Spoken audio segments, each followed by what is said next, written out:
আসসালামু আলাইকুম রহমতুল্লাহি ওয়া বারাকাতুহু। কেমন আছেন ভিউয়ার্স?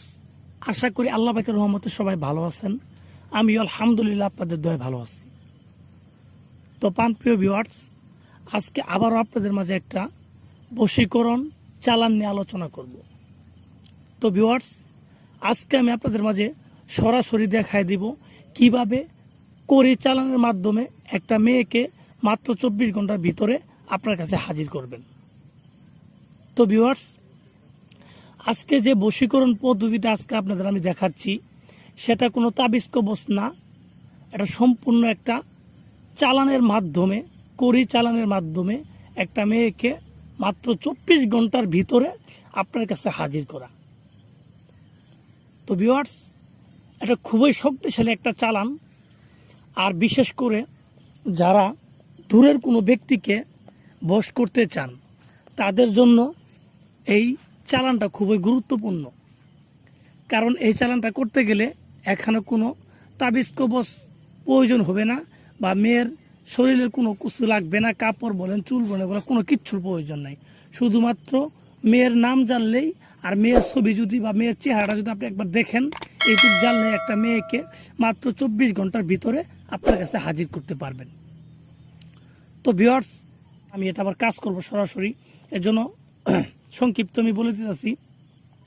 আর যারা আমার সাথে যোগাযোগ করতে চান এই নাম্বারে আমার সাথে যোগাযোগ করবেন, অন্য কোনো নাম্বারে যোগাযোগ করে আপনারা ধোঁকা খাবেন। একটা মরা কাল্লা, এই মরা কাল্লাটা হইতে পারে মানুষের, বা চন্ডালের যদি কাল্লা হয়, বা চন্ডালের কাল্লা হলেও চলবে। অমুকের কন্যা অমুককে আমার কাছে টেনে আন, চল চল চল করি চল করি চল, অমুকের কন্যা অমুককে আমার কাছে চলে আন। ঠিক আছে? আপনি যদি নিজের কানে করেন তাহলে বলবেন আমার কাছে চলে আন, আর যদি অন্য কারোর জন্য করেন তাহলে বলবেন যে অমুকের কাছে চলে আন। এইভাবে মন্ত্রটা আপনি 41 বার পাঠ করবেন।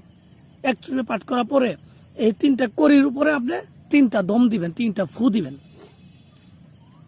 3টা ফু দেওয়ার পর আপনার যখন কাজ বাজ শেষ, তখন আপনি এই কড়ি 3টাকে আপনি একটা পলিথিন কাগজের সাথে পেঁচাবেন। পলিথিন কাগজের সাথে পেঁচায়ে এই কড়ি 3টাকে আপনি যে কোনো একটা সাদা কবুতর একদমে কিনে আনবেন। সাদা একটা কবুতর একদমে কিনে আনবেন কোনো জায়গা থেকে। আনার পরে সেই কবুতরকে আপনি সিঁদুর দিয়ে মাখাই দেবেন পুরো শরীরটা। সিঁদুর দিয়ে মাখানোর পরে এই কড়ি 3টা তার গলাতে পেঁচিয়ে দিবেন, এমনভাবে বেঁধে দিবেন যেন এই কড়ি 3টা পড়ে না যায়। ঠিক আছে? তারপর আপনাকে কবুতরটাকে ছেড়ে দিতে হবে। ছাড়ার পরে কবুতর কোথায় গেল এটা আপনার দেখার প্রয়োজন নাই। আপনি শুধু দেখবেন আপনি যেখান থেকে ছাড়ছেন সেখানে তো না থাকে, অন্য জায়গায় যেন চলে যায়। এইভাবে কবুতর চালান করার মাধ্যমে মাত্র 24 ঘন্টার ভিতরে একটা মেয়েকে হাজির করা যাবে। এগুলো আসলে ইউটিউবে দেওয়ার মতো না। ঠিক আছে? তারপর আমি শেয়ার করলাম আপনাদের মাঝে, যেন আপনারা নিজেরাও কাজগুলো করতে পারেন। তো আমার ভিডিওটা যদি ভালো লাগে অবশ্যই আমার চ্যানেলটা সাবস্ক্রাইব করুন।